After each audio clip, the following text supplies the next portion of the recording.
With the Mikawa Flower Festival event finally done, everything in this story teaser actually reveals a lot of lore behind it, especially with the appearance of Mikoshi Chiyo getting a return after 3 years. Now, do you remember when this teaser for A was released? When we look back, this teaser got us asking so many questions, especially about this scene in particular. But right now, we've finally got the answers. Here we're being shown with what is clearly one of the most important events in this region of Inazuma. And while the truth is right in front of us, it's impossible to make complete sense of it if you've not kept up with the lore of Inazuma. So in this video, how about let's break it down. Now, this teaser comes in 3 parts. There's the beginning where we see soldiers clearly emerging from a battlefield. Then we see the chaos that followed with Chiyo turning mad. Finally, we see A near the place where she and her friends once gathered for picnics, and in her hands, holding a broken horn from her dead friend.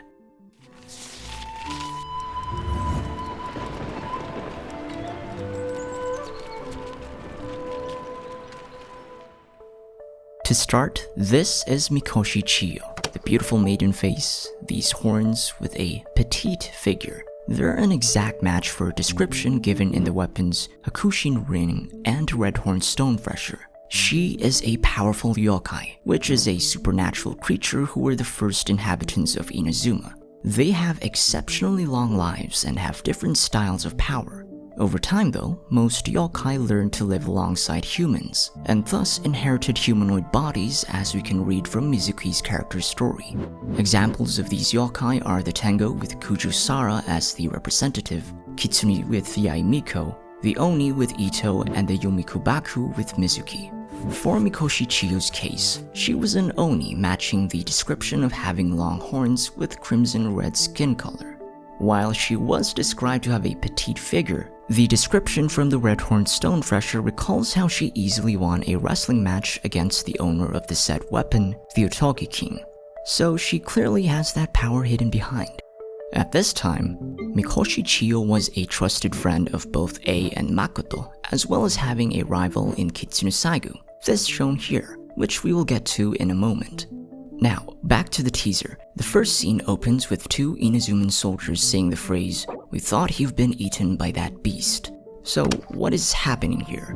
Here the beast they were referring to was the one described in the weapon ascension material Mask of the Kijin, where it says, "A beast of sin from beyond this world that had a tiger's body and a serpent's tail."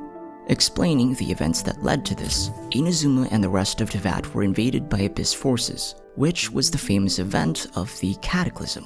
Similar to what we saw in Natlan, as well as the other areas such as the Chasm, Inazuma had the same experience 500 years before. When Inazuma was invaded and Makoto set out to Kanria, it was Chiyo and A who defended Inazuma against the Abyss, alongside Kitsune Saigu and Takamine, the owner of the Mist Splitter weapon. I think I'm throwing a lot of names out here, so I'll try to carefully explain each of who they are in the later part of this video. Okay, so back to the teaser. It's obvious that it shows a battle, but where? It's quite difficult to pinpoint the location, but in the background we can see an Inazuman guard tower, which matches the one we have near Tatarasuna. Now, I'm not saying this battle between the beast and Chiyo happened here, but it's a clear indication that it happened within Inazuma, since some sources depict A and Chiyo going to the Abyss during the Cataclysm. Moving on, we can see that after she sets herself free from the beast which devoured her, she began seeing crazed visions, which reminded me of the nightmares experienced by those warriors in Natlan. It's somewhat of a universal effect for those with abyssal corruption, which in the case of Chiyo was already far too strong. From this, Chiyo killed her fellow soldiers, thinking that they were corrupted creatures of the abyss. Moving on to the next scene, we can see her 2 sons, her biological son Mikoshi Michihiro, which we can see the one on the left, having the long horns of an Oni, and the other, her adopted son, a human Mikoshi Nagamasa, the one on the right. Now, these 2 have a lot of lore behind them, which we will get to in the 3rd part of this video. So looking at this scene and the one in the next, it seems Chiyo was transferred to the Tenshukaku, likely to subdue her for the time being and find a cure for her corruption. In the scene where both her sons visit her, most likely was called to the Tenchukaku in hopes that Chiyo would recognize them and snap out of her nightmares. Unfortunately, this didn't work, as both her sons were terrified at what their mother had turned into. For the next scene, A can be seen pleading to 3 Baku to find a cure whatever the cost. Judging from their appearance, I believe these are Mizuki and her 2 companions we met in her story quest, Murasaki and Shion. So when Chiyo woke up with fear inside Tenchukaku, she saw the same figure of the beast that devoured her. From her perspective, she wanted to save her friend from the beast and unleashed her sword, leaping to attack the danger. However, in the eyes of A, the effects of the abyss were already far too strong to be cured, and drew her blade against her friend. If we connect this scene with what we got years earlier, Chiyo and A fought up until A required the Musono Hitotachi to finally put an end to her longtime friend's life. Now, if we take a closer look, when she cuts Chiyo, we can briefly see the symbol of her Musono Hitotachi. It's quite easy to miss if you don't play it at 0.25 speed. It's a great attention to detail since A symbolizes thunder, and thus everything she does happens in a blink. From the description of this confrontation, A managed to cut off her arm and horn, with the horn dropped near the Chinju forest, thus explaining how the 3 Bakadenuki managed to get out and inherited the corruption Chiyo once experienced. In the last scene, Chiyo and A are seen to be reunited with their other friends, as well as with Makoto sitting on the side. We believe that with Chiyo possibly died from the Musono Hitotachi, she was able to recall some of her memories as a final piece to her tragic story.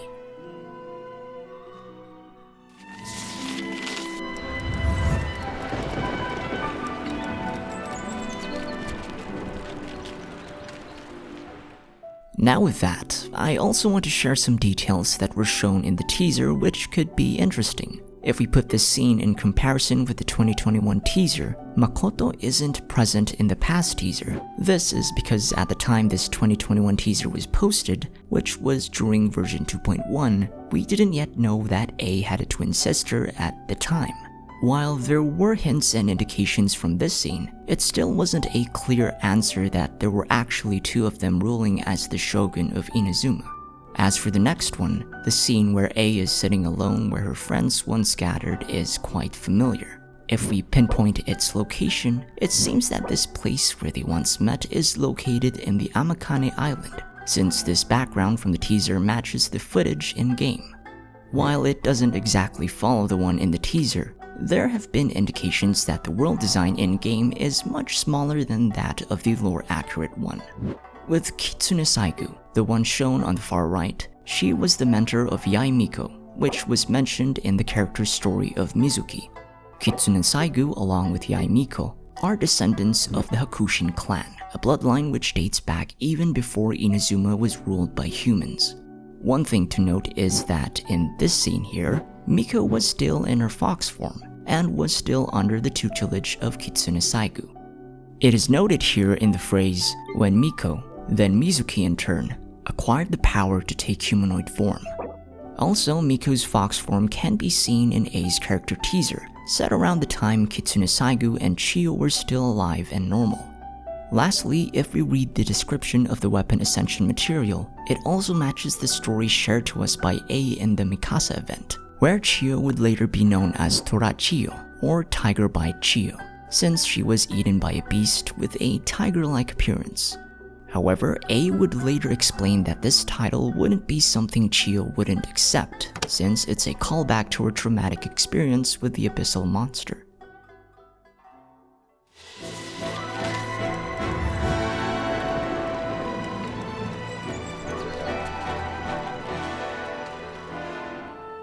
As a final part, let's move now to Mikoshi Chiyo's sons. Earlier, I've mentioned that Chiyo was a mother to 2, with Mikoshi Michihiro and the other, Mikoshi Nagamasa.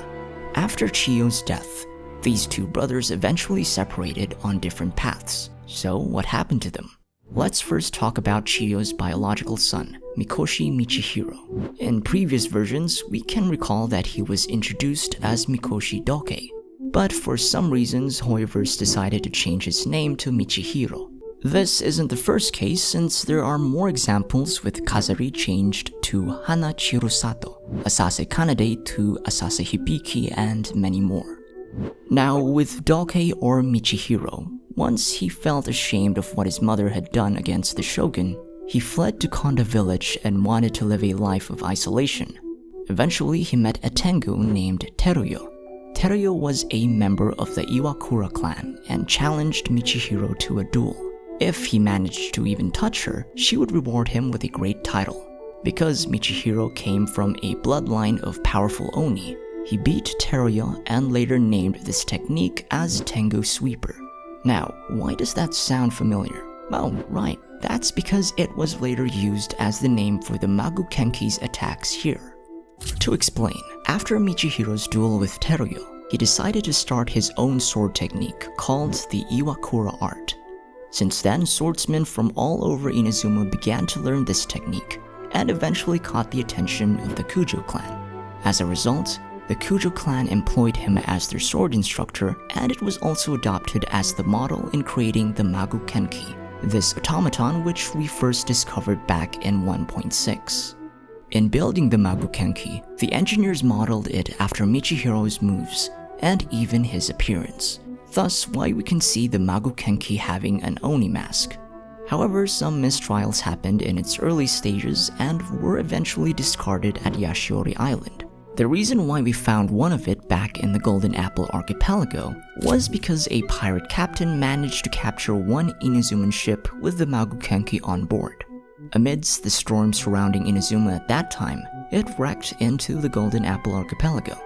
I think it's worth noting that if the Magu Kenki was a success in its early stages, it could have been used as the nation's security, similar to the Gardamex from Fontaine.